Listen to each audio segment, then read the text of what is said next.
जंग सितंबर 1965 के पस मंज़र में लिखा हुआ एक शाहकार नावल BRB बहती रहेगी, जिसमें पाक भारत जंग के वलुलाहेज़ वाक़यात शामिल हैं।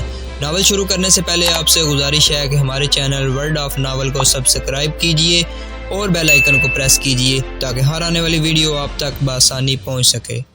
उसका दिल मुसलसल 6 बरस उसी झोंपड़ी में भाग जाने के लिए तरसता रहा जहां उसकी माँ उसे सीने से लगाकर अकड़ कर मर गई थी। अब वो जवान हो गई थी मगर उसके सीने से फरियादें निकलती रहती थी, मुझे मेरा बचपन लौटा दो। वो तो जवान हो गई मगर दिल बचपने और जुगी से ना निकल सका।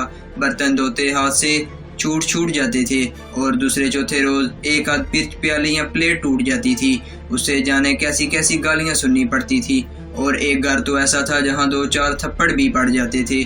टूटते बर्तनों की तल्ख आवाजें, गालियां, कोसने और थप्पड़ उसकी जात में क़यामत बपा किए रखते थे और उसे किसी घर में टिकने न देते थे। उसने 5वें घर में जहलम जा नौकरी की, 6ठा घर कैम्बलपुर में मिला और अब वो वजीराबाद के एक घराने में नौकरी कर रही थी।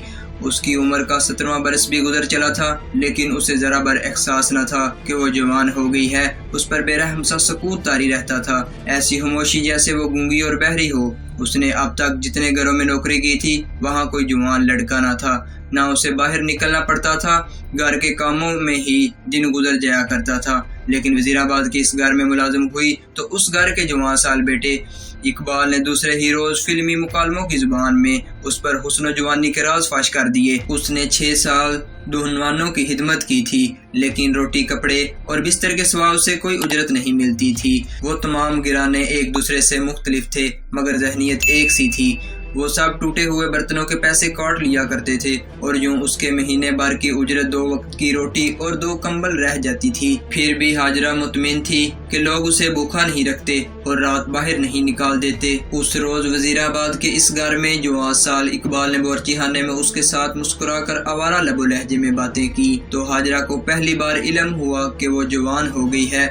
उसके बाल बड़े प्यारे और गर्दन लंबूतरी है, उसके कद-बुत में जाज़बियत और आंखों में जवानी का खुमार है। उसे पहली बार पता चला कि वो कश्मीरन है और कश्मीर का सारा हुस्न इसमें सिमट आया है। इकबाल ने उसका हाथ थामा, हाथ में 2 रुपए दिए और बावर्चीखाने से निकल गया। हाजरा बेहयाली सी में गुसलखाने में चली गई और आईने में अपने चेहरे को बड़ी गौर से देखा। उसे यूं लगा जैसे वो किसी अजनबी और खूबसूरत लड़की को देख रही हो। उसने रुपए के 2 नोट मुट्ठी में बेंच लिए।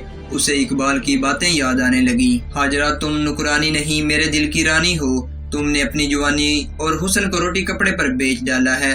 तुम मुझे बहुत अच्छी लगती हो हाजरा, मुझे तुमसे प्यार है। नोटों को हाथों में मसलते वो बावर्चीखाने में चली गई और गहरी सोच में गुम हो गई।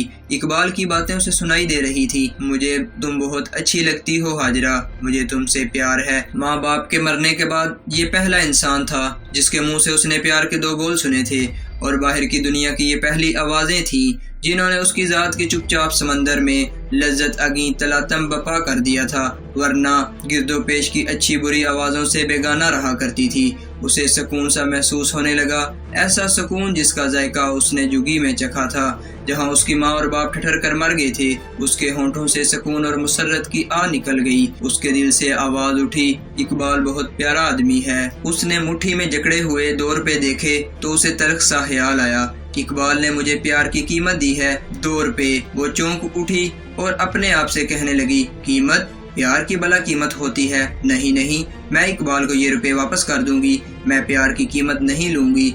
उसके जी में आई कि इकबाल फिर बावर्चीखाने में आए और उसी तरह फिर कहे, आजो मुझे तुमसे प्यार है और मैं उसे 2 रुपए वापस कर दूं। वो दिन गुजर गया, रात भी गुजर गई। हाजरा नींद में बेचैन रही वरना वो तो बेसुध होकर सोया करती थी। सुबह जागी तो उसके जहन में इकबाल का ख्याल मचल रहा था। नाश्ते के बाद इकबाल हाजरा को बावर्चीखाने में अकेला देखकर आ गया। हाजरा के होंठों पर तबस्सम आ गया। इकबाल ने उसके हाथ थाम लिए और कल वाली बातें शुरू कर दी लेकिन हाजरा ने महसूस किया उसकी बातों में कल वाली मिठास नहीं है। वो सोच ही रही थी कि इकबाल की बातों से उसे घिन क्यों आ रही है कि इकबाल ने निहायत फहश हरकत कर डाली। हाजरा पर सख्ता तारी हो गया। उसने इकबाल की आंखों में देखा तो उन आंखों में उसे न बाप की चमक नजर आई, न माँ की झलक, न उन आंखों में उसे प्यार का नामो निशान मिला। वो कोई ऐसी चालाक और होशियार लड़की तो नहीं थी लेकिन इकबाल की आंखों की चमक और मुस्कुराहट इस कदर नंगी थी कि हाजरा को समझने में जरा बर देर न लगी कि इकबाल मर्द है اور وہ نوجوان لڑکی۔ اقبال نے 5 روپے کا نوٹ نکالا اور حاجرہ کی مٹھی میں دے کر اسے بازوؤں کے گھیرے میں لے کر زور سے کھینچا۔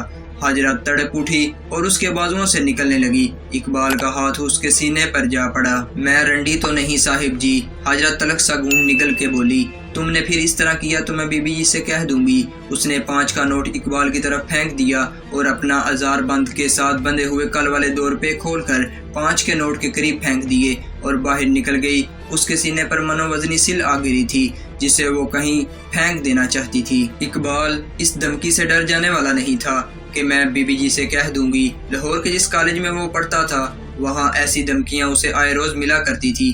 بڑی بڑی لڑکیوں نے اسے کالج سے نکلوا دینے کی دھمکیاں دی تھی، لیکن 4 سال گزر گئے تھے، اسے کوئی نہ نکلوا سکا تھا۔ اقبال ماں باپ کا اکلوتا مگر بگڑا ہوا بیٹا تھا جو بی اے کے آخری سال میں 2 بار فیل ہو چکا تھا۔ اس کا اسے کوئی غم نہ تھا۔ ماں باپ اسے بے دریغ روپیہ پیسہ دیے جا رہے تھے اور وہ اوباش پن اور عشق بازیوں میں زندگی گزار رہا تھا۔ پڑھنے پڑھانے سے اسے ذرا بھر دلچسپی نہیں تھی، لیکن کالج سے اسے بے پناہ پیار تھا۔